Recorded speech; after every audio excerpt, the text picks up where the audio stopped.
புள்ள மேல கையை வைக்கிறதுக்கு முன்னாடி அப்பனை தொடரா பார்க்கலாம். குட் கோ கேர்ள்ஸ், ரெடி?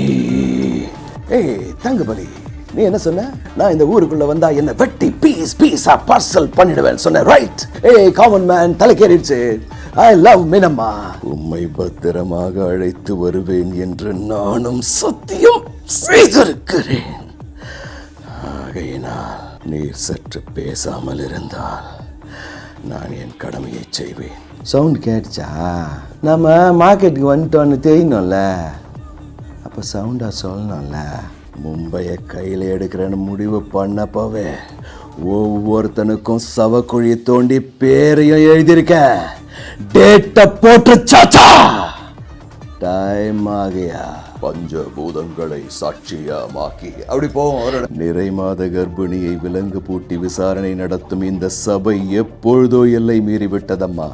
பெண்களின் மேல் கை வைத்தால் வெட்ட வேண்டியது விரல்களை அல்ல, தலையை.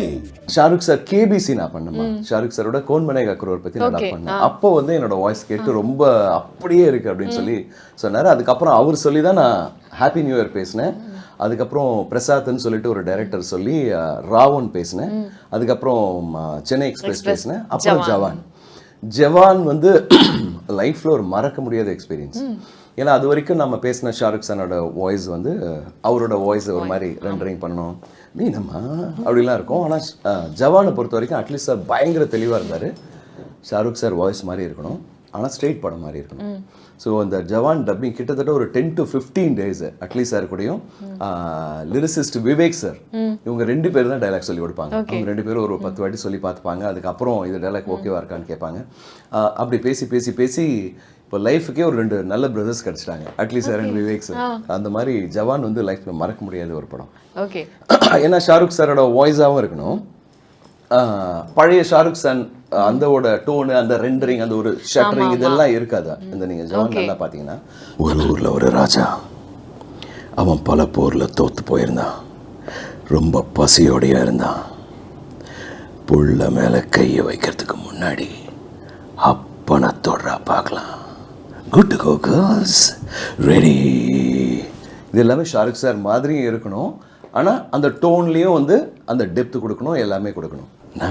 நான் முன்னாடி வந்து நின்னா என் முன்னாடி எந்த ஹீரோவும் நிற்க முடியாது ராஜா. ஓகே, ஆனா எனக்கே அந்த டிஃபரன்ஸ் புரியுது சார். அந்த மீனம்மா அது ஒரு இன்னசென்ஸ் இருக்கும், இதுல வந்து ஒரு அக்ரெசிவா அந்த விஷயங்களும் இருக்கும் இல்லையா? ஏய் தங்கபலி, நீ என்ன சொன்ன? நான் இந்த ஊருக்குள்ள வந்தா என்ன வெட்டி பீஸ் பீஸா பார்சல் பண்ணிடுவேன் சொன்ன, ரைட்? ஏய் காமன் மேன், தலைக்கேறிடுச்சு. I love Meenamma. என்ன பண்ணுவேன் இப்போ சொல்கிறேன், நான் மீனம்மாவை லவ் பண்ணுறேன். உன்னை அடிப்பேன், இவனை அடிப்பேன், இந்த மொத்த ஊரையும் அடிப்பேன், because I love her. I love Meenamma. Okay, actually அது ஒரு சண்டை போடுறீங்க கோவமா, ஆனா அதுல ஒரு ஸ்டைல், ஒரு இன்னசென்ஸ், அந்த கியூட்னஸ் இதெல்லாம் இருக்கு. ரெண்டு வேரியேஷனும் அந்த ஷாருக் சாருக்கு ஜவான் அண்ட் இந்த மாதிரி. எஸ், அண்ட் உங்களுக்கு ஒரு லைஃப் சேஞ்சிங்கா இருந்த ஒரு டப்பிங்னா என்னவா இருக்கும் சார்? காதல் தேசம் ஒரு பயங்கர படம். ஏன்னா அந்த படத்துல நான் வினித் சாருக்கு பேசியிருப்பேன், விக்ரம் அப்பாஸுக்கு பேசியிருப்பேன். சோ அந்த ஒரு காம்போலாம் எப்படி சார் இருக்காச்சு? ஏன்னா 2 பேரும் அப்படியே கேஷுவலா பேசிக்கிற மாதிரி இருக்கும்.